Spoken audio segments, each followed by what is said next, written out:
네, 오늘 말씀, 우리가 읽은 말씀을 가지고 내 마음대로가 아닌 하나님의 말씀대로라는 제목으로 은혜를 함께 나누고자 합니다. 오늘 우리가 읽은 본문 말씀에는 두 나라의 가치관이 충돌하는 장면을 봅니다. 바로 세상 나라의 가치관과 하나님 나라의 가치관이죠. 이러한 가치관의 충돌은 지금 오늘 이 시대에도 여전히 일어나고 있습니다.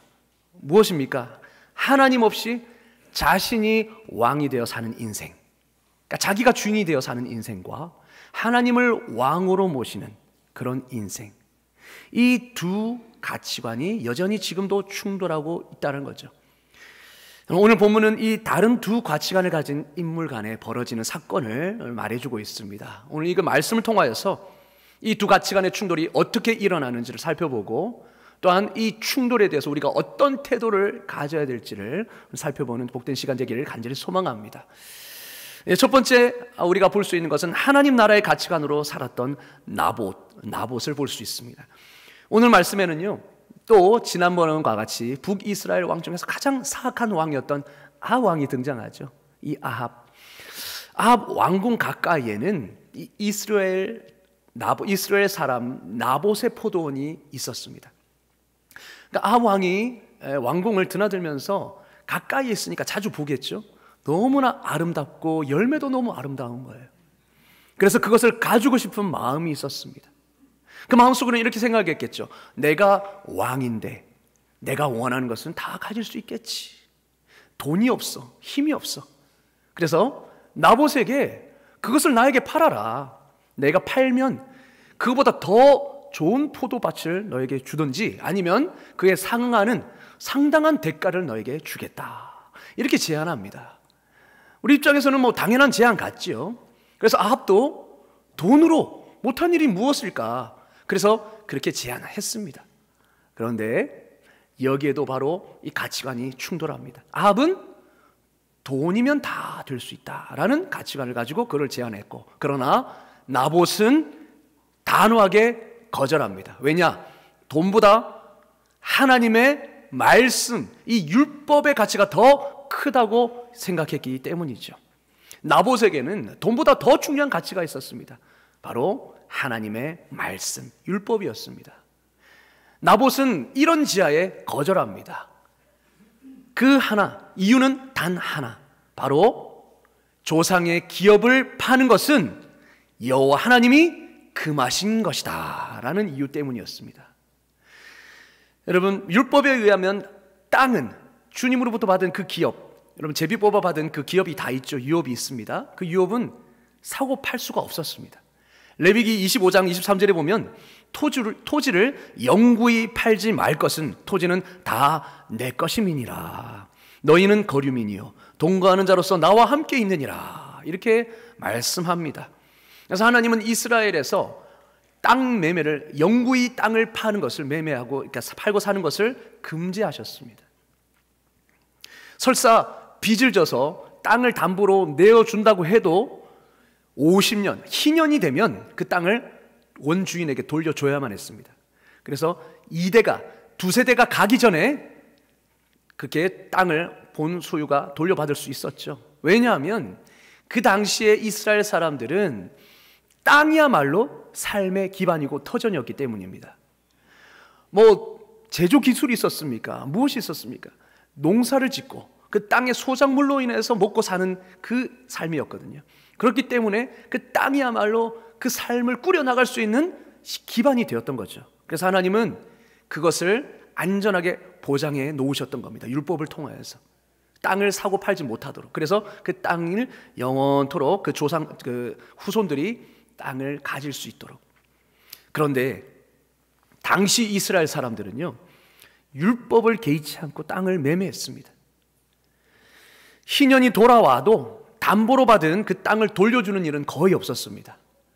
그러니 잘 사는 사람들은 땅을 계속 차지했고, 또 형편이 어려운 사람들, 때로는 그런 어려운 가운데 있는 사람들은 땅이 이제는 없는 거죠. 그래서 노예로, 종으로 그렇게 예속되는 일들이 많았습니다. 그러니까 하나님의 말씀이 지켜지는 그 시대와 하나님의 말씀이 무시되는 시대, 이렇게 큰 차이가 났던 것이죠.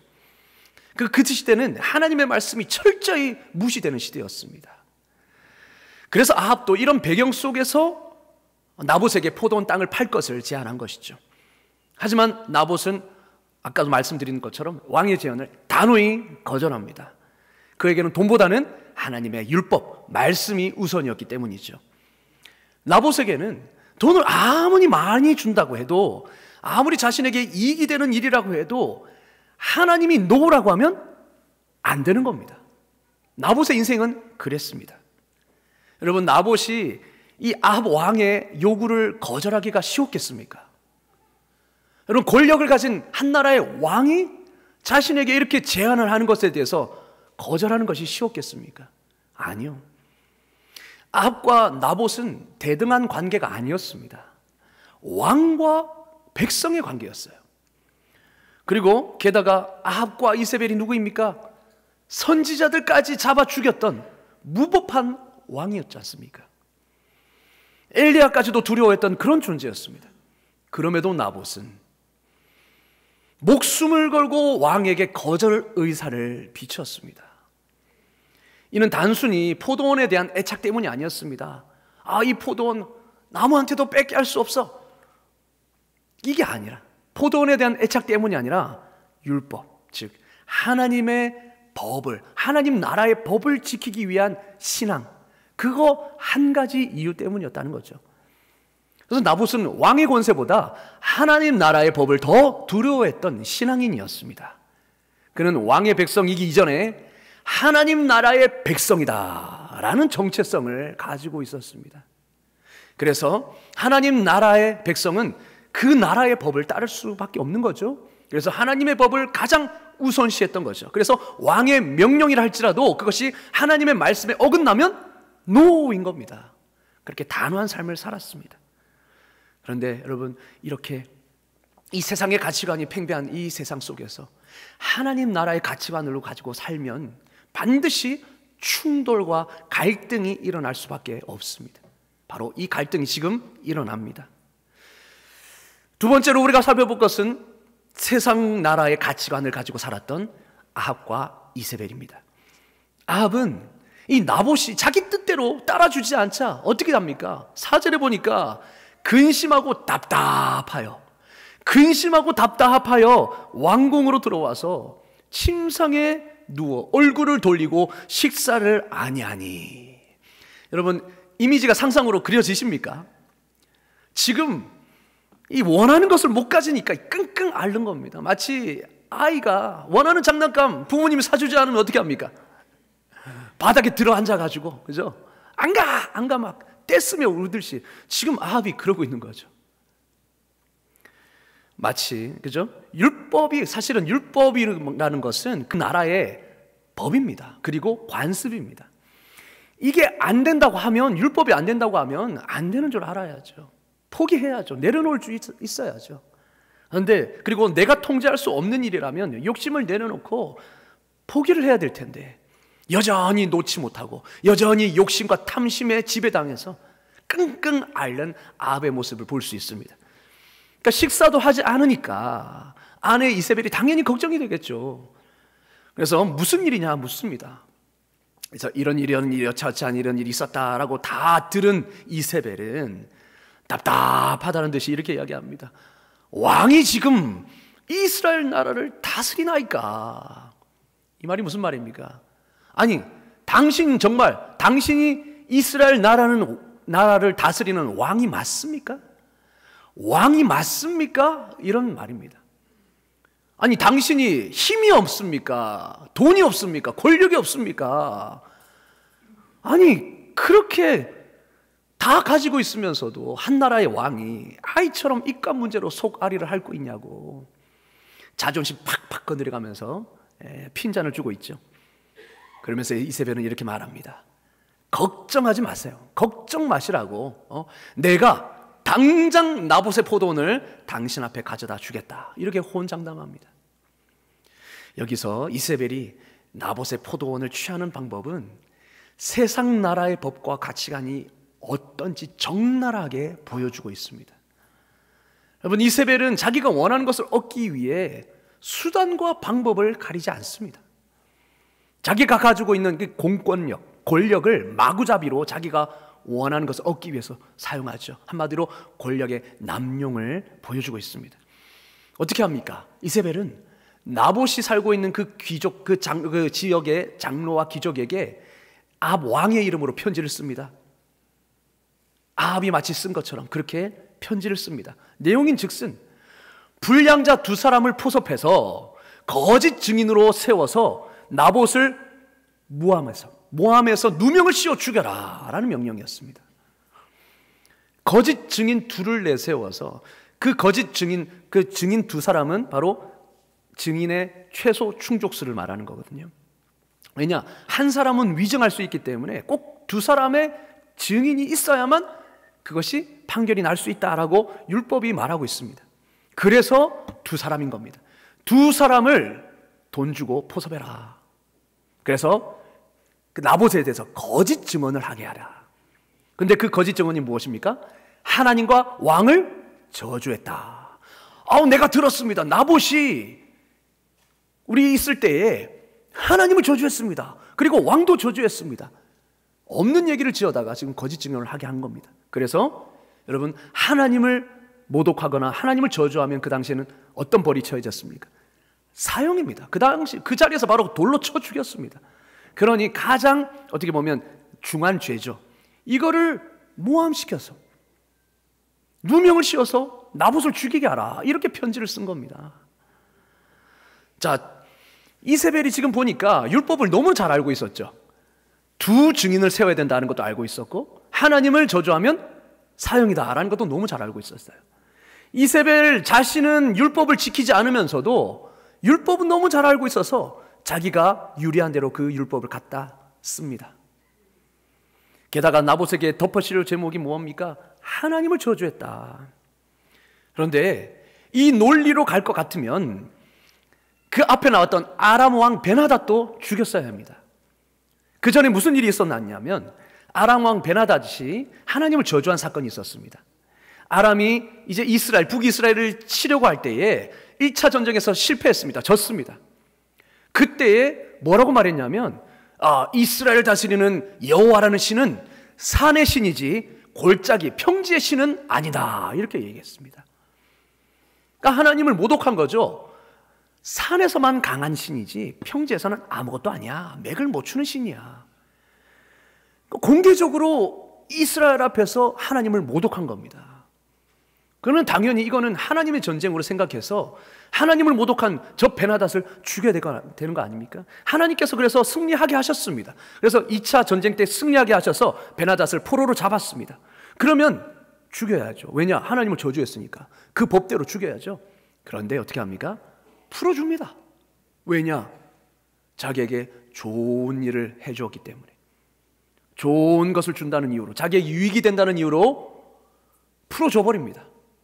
그러니까 자기가 유리할 때는 하나님의 율법을 무시하다가 자기가 지금 불리한 상태가 되니까 하나님의 율법을 갖다가 되는 겁니다. 여러분 보십시오. 이세벨의 그 모든 행위, 그 모든 판단, 결국 자기가 기준이 되는 거죠.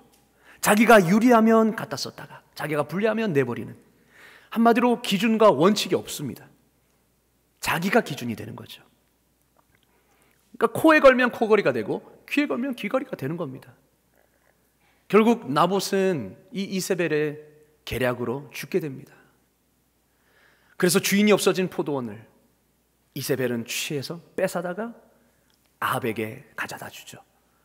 아합은 아무것도 모르고, 알고 있었는지도 모르겠습니다. 그러나 눈 감았는지도 모르겠습니다. 좋다고, 내가 원하는 거니까 좋다고 받아 먹습니다. 거짓과 폭력과 살인, 이것이 아합과 이세벨이 나봇의 포도원을 취했던 방식이었습니다. 자신의 만족을 위해서 수단과 방법을 가리지 않죠. 목적이 수단을 정당화하는 겁니다. 이게 바로 세상의 가치관이고 세상의 법입니다. 이렇게 된 거는 이세벨에게 이 세상적인 가치관이 작용했기 때문이죠. 무엇입니까? 너에게는 네가 원하는 것을 가질 권리가 있어. 너에게는 네가 원하는 대로 살 권리가 있어. 아무도 그거를 막을 권리는 없어. 네가 원하는 대로 하고 살아. 네가 하고 싶은 대로 해. 그게 행복으로 가는 길이야. 네가 바로 너의 삶의 주인이야 라고 말하는 거죠. 이러한 가치관에 지배되고 있었습니다. 이게 바로 세상적 가치관이고 세상의 법이죠. 이세벨이 왜 이런 생각을 갖게 되었을까요? 바로 이세벨이 섬기고 있던 우상 때문이었습니다. 이세벨과 아합은 무슨 신을 섬겼죠? 바알과 아세라 신. 하나님을 버리고 바알과 아세라 신을 섬겼습니다. 바알과 아세라는 풍요와 다산의 신입니다. 한마디로 내가 잘 되고 잘 먹고 잘 살게 하는 신입니다. 성공의 신이죠. 물질의 신입니다. 절대 규범이 없어요. 왜냐? 내가 잘 되면 되니까. 나만 잘 되면 되는 거니까. 여러분, 그러니까 그런 우상에게는요, 절대 기준, 성경처럼 절대 기준과 규범이 없습니다. 내가 행복해지고 내가 성공하고 자아 실현하면 그걸로 된 겁니다. 그러니 알고 보면 이 바알과 아세라는 우상은 나라는 신의 또 다른 이름인 겁니다. 나를 섬기고 내가 주인이 되어서 나를 섬기고 나를 위해 사는 그 신, 그죠? 나라는 신에 대한 또 다른 이름이 바로 바알과 아세라, 이방신인 거죠. 내가 내 삶의 주인이 되는 것.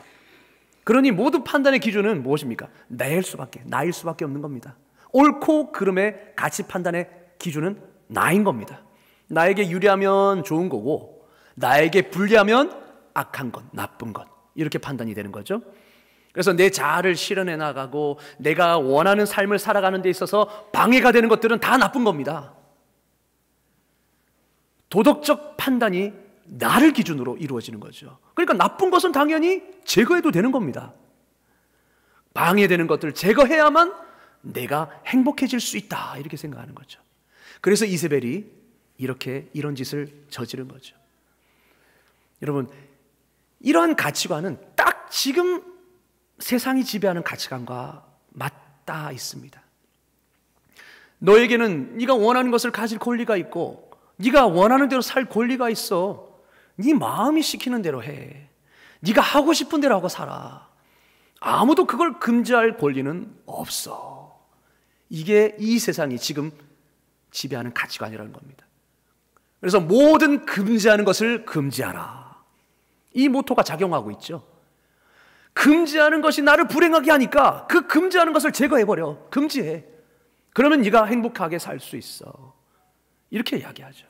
이게 바로 아합과 이세벨이 역시 갖고 있었던 가치관이었습니다. 그러니까 그때 시대나 지금 시대나 동일하다는 거죠. 그럼 그들에게 가장 걸림돌이 누구입니까? 바로 나봇이었습니다. 왜냐? 나봇에게는 세상의 가치관이 작용하지 않았거든요. 그리고 엘리야도 마찬가지였습니다. 그들에게 가장 걸림돌은 나봇, 엘리야 같은, 결국 두 사람의 공통점이 누구입니까? 뭡니까? 하나님의 사람이었다는 거죠. 하나님의 사람, 하나님의 법 아래에 있는 사람들은 자신들의 가치관과는 달랐던 겁니다. 이 사람들은 돈을 아무리 갖다 줘도 왕의 자리를 가지고 위협을 해도 까딱하지 않는 겁니다. 왜 그렇습니까? 그들은 세상의 가치관의 지배를 받지 않았거든요. 하나님의 말씀에 지배를 받는 사람들이었기 때문에 그렇습니다. 오직 하나님만이 삶의 중심이었고 그 말씀이 그들의 삶의 기준이 되니까 세상 가치관과 충돌이 되는 겁니다. 가치관의 충돌이 일어나는 겁니다. 내 마음대로 살고 싶은데 성경은 하지 말라고 합니다. 성경은 그게 죄라고 하고 성경은 그게 탐심이라고 합니다. 하고 싶은데 못하게 하니까 마음이 답답해지는 거죠. 아합처럼. 그런데 이세벨은 아합보다 더한 사람입니다. 아합은 그냥 근심하여 답답한 걸로 그쳤죠. 그 이후에 뭐 한 거 없습니다. 그런데 이세벨은 거기보다 더 한 발걸음 나갑니다. 어떻게 합니까? 내 마음대로 못하게 하는 것을 아예 없애버립니다. 눈에 거스리는 것을 아예 제거해버립니다. 자신의 목적을 이루는데 걸림돌이 되는 그런 나봇을 누명을 씌워서 어떤 수단과 방법을 가리지 않고 죽여버립니다. 그렇게 내가 원하는 것을 취하는 거죠. 하나님의 선지자들도 그런 방식으로 죽였습니다. 이게 아합과 이세벨이 그 시대를 살아가는 방식이었습니다. 자신이 주인이 되고 자신이 옳고 그름의 기준이 되었죠. 그럼 지금 이 시대를 포스트 모던 시대라 말합니다. 이 포스트 모던 시대가 말하고 있는 가치는 무엇이냐면 네 마음이 바로 옳고 그름의 가치 척도이다, 이렇게 얘기합니다. 너의 마음이, 너의 생각이 모든 옳고 그름의 척도야. 그러니 네 마음의 소리를 들어. 다른 사람 소리 듣지 말고 네 마음의 소리에 집중해. 네 마음이 가는 대로 가. 네 마음을 따라가. 내면의 소리를 듣고 따라가. 너의 자아가 실현되는 것이 그게 행복이란다, 이렇게 얘기하죠. 그래서 너를 얽매는 모든 것에서 너 자신을 해방시켜. 그래야 행복해. 너를 얽매는 모든 관습과 문화, 이것들에 대해서 너를 해방시켜야 돼. 그래야 네가 행복해질 수 있어. 이렇게 하는 겁니다. 여러분, 이거는요 명백한 거짓말이고 사탄의 속임수입니다. 마음은 절대 우리의 기준이 될 수 없습니다. 내 마음은 절대 가치 판단의 기준이 될 수가 없습니다. 왜 그런지 제가 하나 재미있는 일화를 소개시켜 드리겠습니다. 마음을 따르지 않을 용기라는 책을 쓴 사디어스 윌리엄스라는 사람이 그 책에서 재미있는 일화를 소개하고 있는데요, 그의 딸이 9살 때였습니다. 겨우 9살 때. 그런데 자신과 딸은 수년째 거짓말 찾기라는 게임을 하고 있었다고 해요. 거짓말 찾기, 이게 뭐냐면 텔레비전 프로그램이라든지 유튜브 동영상이라든지 이런 매체라든지 영화를 보다가 거짓말을 발견하면 한마디로 잘못된 개념을 찾아서 그게 왜 잘못인지를 설명하면 아빠가 $1를 줄게, 이렇게 서로 약속한 겁니다. 그래서 TV를 볼 때마다, 책을 볼 때마다, 또 동영상 매체를 볼 때마다, 영화를 볼 때마다 잘못된 개념, 거짓 개념을 발견하면, 성경에 비추어서 잘못된 개념이 발견되면 그거를 아빠한테 설명하면 아빠가 $1를 주는 거죠. 파산당할 뻔했답니다, 아빠가. 너무 잘 발견해가지고. 교육이 잘 된 거죠. 제가 읽은 책을 읽으면서 정말 좋은 아이디어다. 왜냐하면 아이들이 접하는 영상 콘텐츠에 성경과 다른 가치관, 개념들이 얼마나 많이 숨어 있는지 모릅니다. 이것들을 발견하게 해서 어떻게 보면 보상을 하면 그것이 아이의 분별력과, 그죠? 이 생각을, 사고력을 이렇게 개선하는 그런 효과가 있겠죠. 자, 그래서 어느 날 변함없이 딸이 아빠 하면서 아주 기쁜 목소리로 계단을 콩콩 내려옵니다. 아빠, $1 또 주세요. 내가 발견했어요. 이렇게 이야기합니다. 아빠가 이번에는 뭘 찾았어? 그러니까 딸은 이제 인형 광고, 신상품 인형 광고를 보았다고 말합니다. 아빠, 광고에서 그러는데 내 마음을 따라야 한대요. 광고에서 내 마음을 따라야 한대요. 아빠가 그게 뭐가 거짓이니? 거짓이 뭐가 있지? 거기서 거짓말이 뭐지? 라고 아빠가 묻자 딸은 이렇게 대답합니다. 아빠, 나는 내 마음을 따르고 싶지 않아요. 왜냐하면 내 마음은 타락했거든요. 내 마음은 타락했거든요. 꼭 하나님의 마음을 따르래요. 난 그게 좋아요. 9살짜리 딸 아이의 입에서 이런 말이 나온 겁니다. 내 마음을 따르고 싶지 않아요. 왜냐? 내 마음은 부패했기 때문에, 타락했기 때문에. 딸아이가 너무 대견해서 아빠는 눈물을 흘렸다고 합니다. 야, 그거를 깨달았구나. 그걸 알고 있구나. 내 마음은 의지할 바가 못 된다라는 거예요.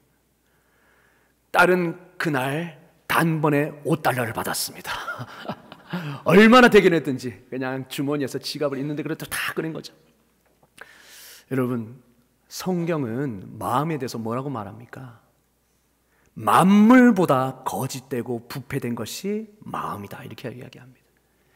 인간의 타락한 본성, 그 마음, 만물보다 거짓되고 부패한 것이 마음이다.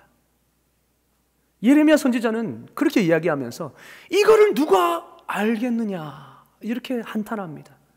여러분, 우리의 마음은 믿을 게 못 됩니다. 우리 마음과 생각과 느낌과 감정은요, 하루에 수십 번도 변합니다. 좋았다가도 나빠지고 늘 변합니다. 근데 이것이 어떻게 기준이 될 수 있습니까? 살아가는데 도덕적 올바름의 기준이 될 수 있습니까?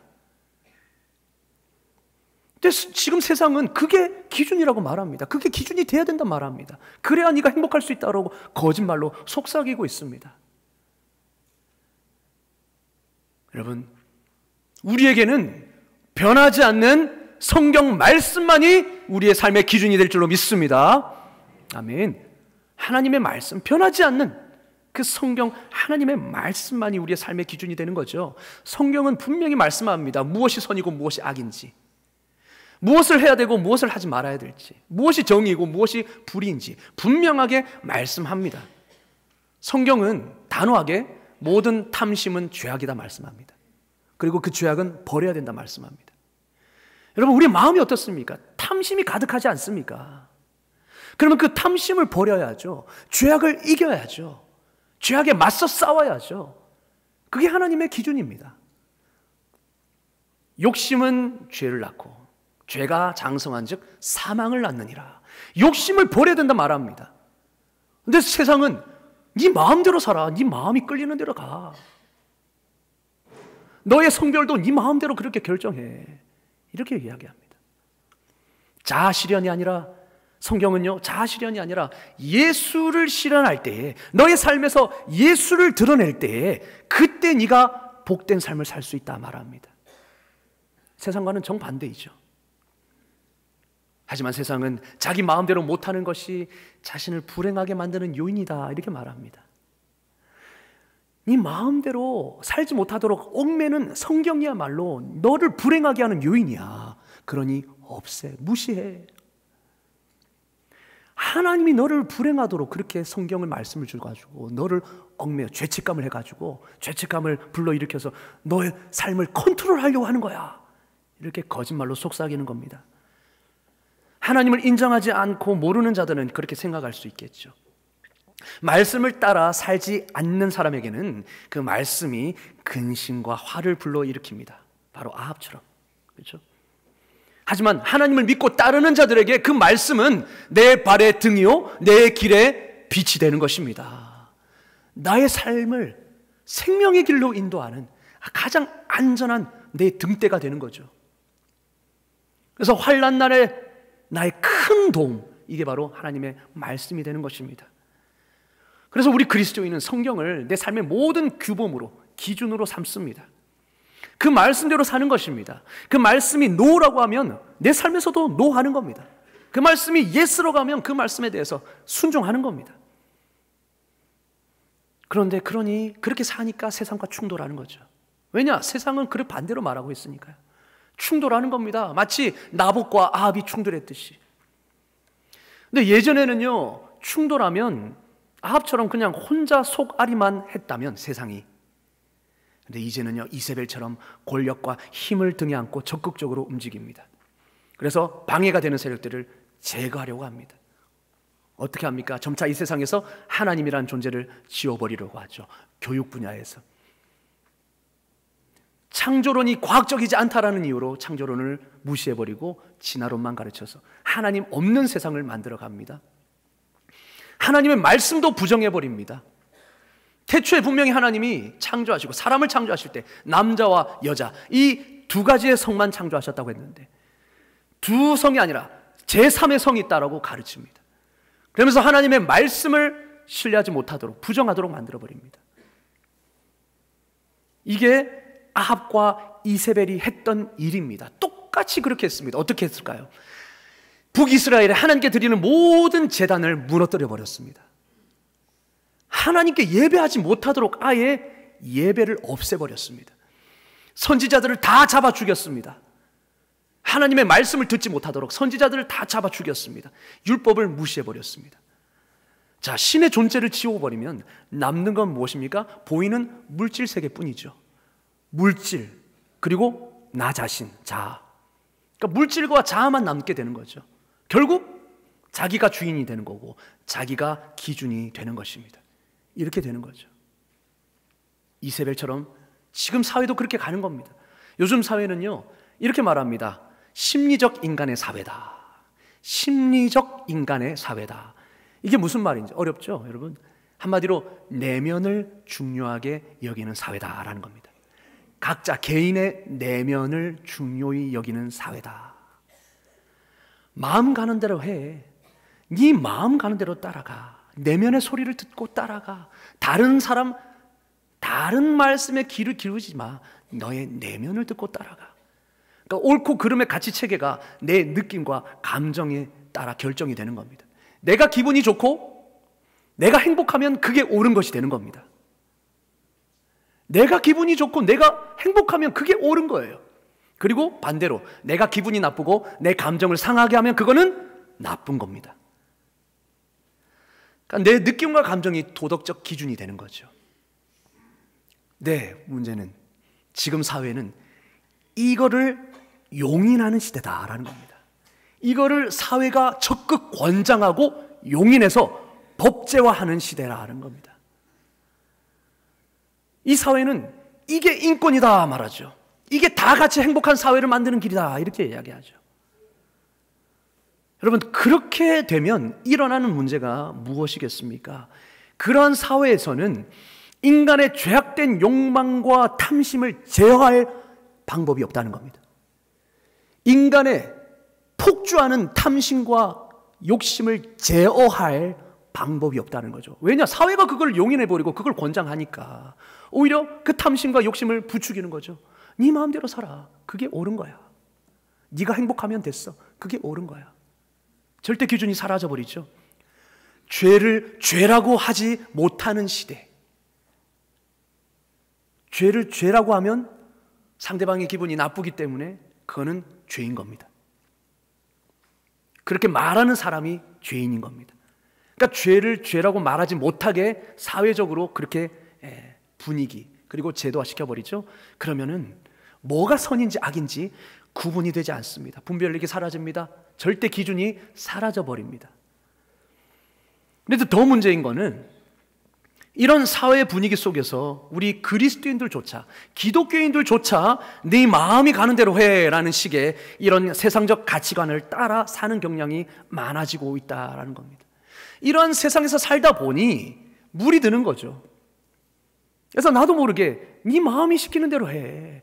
그게 옳은 거야. 그게 네 행복하는 길이야. 이렇게 생각하는 경향이 우리 그리스도인들 안에도 많아지고 있다는 겁니다. 이게 어떤 형태로 나타나느냐? 이것입니다. 주님이 내 마음에 감동을 주셨어. 주님이 내 마음에 감동을 주셨어. 물론 주님이 우리 마음에 감동을 주십니다. 그렇죠? 성령의 감동을 주셔서 하나님의 뜻대로 행하게 하시죠. 그런데 이게 성경적으로 유효한 때가 언제이냐? 그것은 주님과 내가 인격적으로 친밀해져서 친밀히 주님과 동행하고 있을 때에, 그래서 성령의 인도하심에 민감히 반응할 만큼의 내가 영적으로 충만한 상태, 이럴 때면 주님께서 내 마음에 감동을 주시는 것이 하나님의 뜻입니다. 기도하고 말씀 가운데 주님과 동행하는 사람에게 주님은 성령의 감동을 주셔서 주님의 길을 걷게 하시죠. 그런데 문제는 이런 관계를 누리는 상태가 아닐 때에, 그러한 충분한 그 영적인 충분한 상태가 아닐 때에 만약에, 그렇죠? 내 마음에 주님께서 말씀하셨어. 이거는 네 마음의 소리를 들어. 너의 내면의 소리를 들어. 이 목소리와 혼동될 수 있다는 거죠. 섞여버릴 수 있다는 겁니다. 그러니까 내 마음의 소리와 주님의 소리가 혼동될 수 있다는 거죠. 내 안에 있는 그 내 마음의 소리, 내 자아가 말하는 소리와 성령이 말하는 소리. 왜냐? 성령의 말씀에 민감할 만큼 내가 영적으로 충만하지 않기 때문에 자칫 내 안에 들리는 소리를 주님의 소리로 착각할 수 있다는 겁니다. 그래서 성경에도 없는 내용인데, 성경은 다른 걸 말하고 있는데도 그것과는 상관없이 내 마음이 그렇다고 해서 아, 주님이 내게 감동을 주셨어. 이거는 주님이 원하시는 뜻이야. 이렇게 생각할 위험이 우리에게 충분히 있다라는 거죠. 여러분, 말씀에 근거하지 않는 감동은 내 느낌에 불과합니다. 말씀에 철저하게 근거하지 않는 내 감동은 내 느낌일 뿐이라는 겁니다. 결국 자아를 따르는 거죠. 자기가 기준이 되는 거죠. 우리 안에도 옛 자아가 있지 않습니까? 하나님을 왕으로 모시기보다 내 마음대로, 내 뜻대로 살아가려는 내 옛 자아가 있습니다. 그래서 순간순간 우리 안에서 꿈틀거리죠. 하지만 이때 이거를 이겨내지 못하면, 이 죄악을 이겨내지 못하면 말씀에 근거한 삶이 아니라 내 상황과 욕구와 감정에 좌우되는 삶을 살게 됩니다. 감정 따라, 상황 따라 이끌리는 삶을 살게 된다는 거죠. 자신의 잘못된 욕구를 따라가면서 그 결과가 주는 기분의 삶을 맡기게 됩니다. 여러분, 이것이 결국 누가 가장 기뻐하는 일일까요? 사탄입니다. 사탄이 우리를 하나님에서 멀어지게 하고 멸망의 길로 가게 하는 그런 속삭임을 계속해서, 거짓 속삭임을 우리에게 주는 것이죠. 그렇기 때문에 우리는 이 시대를 삼켜버린 나라는 신, 나라는 신에 맞서 싸워야 합니다. 순간순간 변하고 움직이는 내 마음과 내면이 기준이 아니라 오직 불변하는, 변함없고 움직이지 않는 하나님 말씀만이 우리 삶의 기반이 되어야 될 줄로 믿습니다. 아멘. 여러분, 그것이 하나님 나라의 백성의 당연한 삶의 태도입니다. 하나님 나라의 백성은 하나님 나라의 법에 영향을 받는 사람 아닙니까? 그 법을 따라가는 사람 아닙니까? 여러분은 하나님의 말씀을 내 삶의 절대 기준으로 삼고 계십니까? 자신에게 한번 물어보시기 바랍니다. 내 삶의 판단과 가치책의 절대 기준이 하나님의 말씀이 되고 있는가? 아니면 여전히 내가 기준이 되어서 내 기분에 따라, 내 감정에 따라 움직이지 않는가? 때로는 내가 원하는 대로 말씀을 갖다 붙이면서 선택적으로 말씀에 순종하지 않는가? 이 말씀이 지금 나에게 유리하면 그 말씀에 순종하지만 나에게 손해가 된다 생각하면 과감히 무시해버리고 배격해버리는 것이 아닌가? 여러분, 우리의 삶을 돌아보기를 원합니다. 말씀이 내 삶의 기준이 되기 위해서 나는 어떤 노력을 기울이고 있습니까? 여러분, 우리가 말씀을 알아야, 하나님을 더 알아가야, 말씀과 기도를 통해서 하나님과 친밀히 교제해야만 하나님의 말씀을 알아갈 수가 있습니다. 하나님이 뜻하시는 바가 무엇인지를 알 수가 있습니다. 그래야만 우리는 일상에서 사탄이 주는 거짓말, 속삭임에 우리는 분별할 수 있는 것입니다. 이겨낼 수 있는 것입니다. 그렇지 않고 하나님의 말씀이 내 삶과 거리가 멀고 주일 이 시간에만 나와서 말씀을 읽고 우리가 듣는다면 여러분, 그 말씀이 내 삶의 기준이 될 수 있겠습니까? 여전히 내 감정, 내 마음이 기준이 될 수밖에 없는 겁니다. 여러분, 이 시대는 온갖 영상과 매체를 통하여서 거짓 메시지를 우리에게 집어넣습니다. 하나님의 말씀이 아닌 것이 마치 진리인 양 우리에게 속삭이고 있습니다. 그럴 때 하나님의 말씀을 내 입과 내 마음에 심어놓지 않으면 우리는 분별할 수가 없는 겁니다. 그게 마치 하나님의 뜻인 양 우리는 그렇게 따라갈 수밖에 없는 겁니다. 그래서 우리는요, 말씀이 내 삶의 기준이 되기 위해서 내 입술에, 내 마음에 늘 말씀이 머물도록 해야 될 줄로 믿습니다. 아멘. 여러분, 우리가 말씀을 가까이 하는 것입니다. 나봇은 왕의 권세보다 하나님 나라의 법을 더 두려워하는 사람이었습니다. 그는 왕의 백성이기 전에 하나님 나라의 백성이다라는 철저한 자기 정체성을 가지고 있었습니다. 여러분, 우리 그리스도인은 바로 이러한 정체성을 가지고 살아가는 사람들이다 라는 거죠. 나는 이 세상에 비록 발을 딛고 살고 있지만 본질적으로는 이 세상에 속한 자가 아니야. 천국에 속한 자야. 그리고 나의 주인은 내가 아니라 바로 우리 구주 예수 그리스도셔. 이러한 믿음, 이러한 정체성을 갖고 사는 사람이 바로 그리스도인인 줄로 믿습니다. 아멘. 여러분, 이 세상에 살면서 하나님의 뜻대로 살아가면 때로는 손해볼 수 있습니다. 충돌이 일어날 수 있고요, 가치의 판단, 그런 충돌, 갈등이 일어날 수 있습니다. 왜냐, 나봇이 그랬잖아요. 엘리야가 그렇게 살았지 않습니까? 믿음의 사람들은 그러한 시대, 그러한 삶 가운데 가치 충돌을 경험하면서 살 수밖에 없었습니다. 그럼에도 그렇게 살아갈 때 비로소 우리는 생명의 길을 걸어갈 수 있는 것이죠. 주님의 뜻을 붙잡고 비록 이 세상이 다른 가치관을 가지고 계속 충돌을 일으킨다 할지라도 우리는 주님의 뜻을 붙잡고 말씀의 길, 생명의 길, 믿음의 길을 걸어가는 저와 여러분 되기를 주의 이름으로 축원합니다. 아멘. 우리 모두가 내 마음대로가 아니라 하나님의 말씀대로 사는 인생, 복된 인생 되기를 주의 이름으로 축원합니다. 아멘. 기도하겠습니다. 하나님 아버지, 이 세상의 가치관을 그리고 이 세상의 방식을 따르는 자가 아니라 오직 하나님 말씀을 따르는 자가 되게 하여 주시옵소서. 내 마음이 가는 대로가 아니라, 내 마음이 시키는 대로가 아니라 오직 하나님의 말씀이 가리키는 대로 가고, 하나님의 말씀이 감동 주는 대로, 하나님 그 말씀이 가리키는 대로 내가 살아갈 수 있는 그를 복된 인생 되게 하여 주시옵소서. 우리 주 예수 그리스도의 이름으로 기도드리옵나이다. 아멘.